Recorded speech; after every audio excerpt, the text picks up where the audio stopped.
I wonder how many of you are watching this from your bathroom right now. Hey, I'm Ben. I am a huge fly fisherman.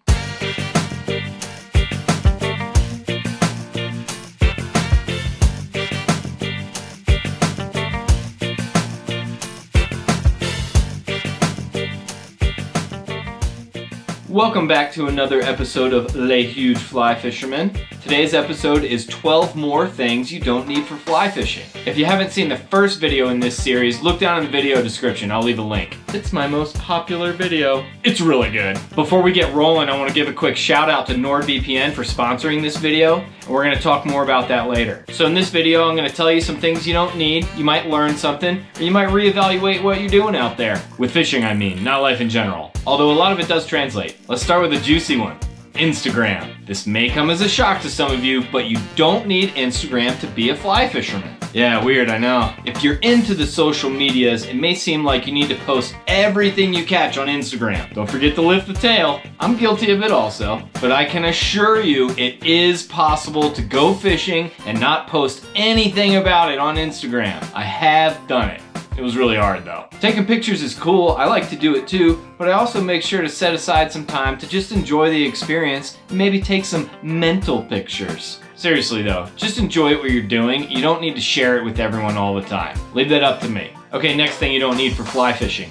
A barb on your hook. The barb is the nasty part of the hook. If you're harvesting fish, sure, whatever, fish a barb. But if you're releasing fish, pinch those barbs down. Barbs can tear up the fish pretty bad, and they can also tear you up if you hook yourself. I mean, when you hook yourself. And most importantly, if you're doing it right, you don't need a barb to catch a fish. That's what you call words of wisdom. Okay, let's move on to the next one. This one's kind of trout specific. You don't need midges to be a fly fisherman. Yes, I've mentioned this before. I'll tell you straight up, I'm not a fan. I don't like midges. Midges are the worst.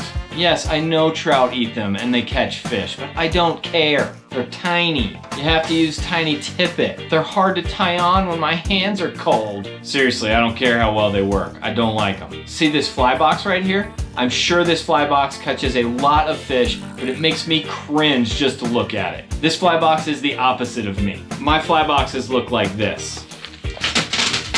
And I know that probably makes some of you cringe, but that's just the way I like to do it. It works for me. Remember, there are no rules in fly fishing. You can do it whatever way you want, as long as there's no midges. I think I'm going like 3 years now without catching fish on midges. I'm not saying I didn't tie one on, I'm just saying I didn't catch a fish on one. Maybe that's because I don't fish them with confidence. Pro tip, fish flies that you have confidence in. That was the pro tip, did you miss it? Fish flies that you have confidence in. You will fish them better. Okay, let's move on to the next thing you don't need for fly fishing. We're still gonna keep it a little trouty here. You don't need stocked trout for fly fishing. Oh, and by the way guys, it's stocked, not stalked. So yeah, you don't need stocked trout. Now I'm not talking about somewhere where stocked trout are your only option to catch trout. I'm talking about trophy stocked trout from private water. They are not trophies, they are fake. If you don't know what I mean, what I'm saying is that those fish were raised in a hatchery and they eat dog food on a daily basis. No, that's actually not a joke. They feed them dog food in the river. Sure, it's great that they provide an angling opportunity and you can catch some fish,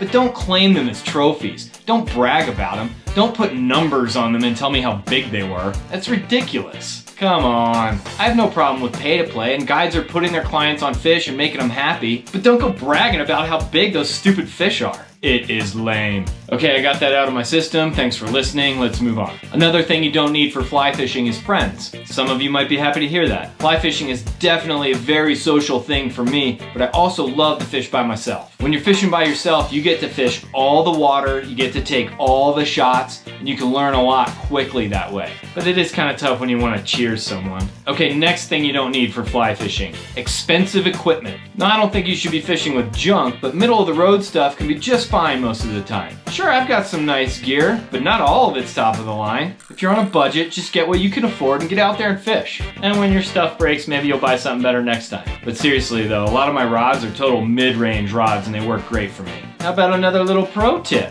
If you're buying a rod, reel, and line, put the money into the rod and line and skimp on the reel. Unless you're going for some kind of like big game stuff where you need good drag. Okay, sort of sticking with the equipment theme, the next thing you don't need for fly fishing is a float tube. They are the worst. They are awful. I can't believe I fished out of them for years before I figured out how bad they are. You sit all low in the water, so it's hard to cast. You're probably wet and cold. You have to travel backwards. These days we have stand-up paddle boards, and they are far superior in every way. And you can carry more beer. So if you need a portable watercraft to fish somewhere, do not use a float tube. Okay, have you been counting? What number are we on? Anyway, next thing you don't need for fly fishing is one of those face neck thingies. We already know you're a clown, you don't need to advertise it. You may notice that I wear them in my videos, but all the kids are saying it's not cool anymore, so I'm just letting you know. I just think they're really functional. Okay, and the next thing you don't need for fly fishing is one of those little bug seines so you can find out what insects are in the trout stream. You should already know what's living in there, and they're just dorky.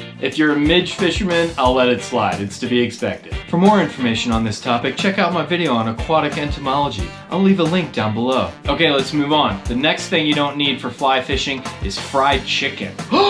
What? No! I'm just kidding, you have to have fried chicken. It's the law. Okay, I'll stop joking now. The next thing you don't need for fly fishing is anything labeled pro or guide.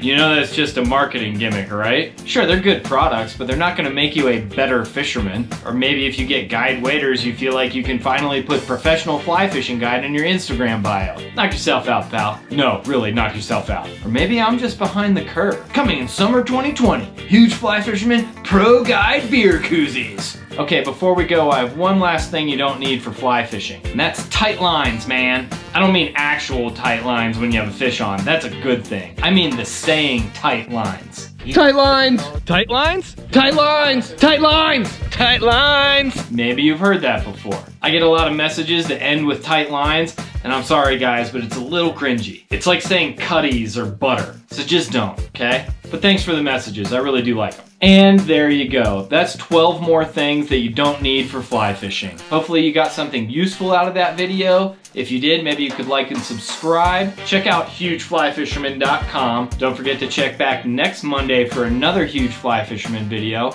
And in the meantime, stay huge.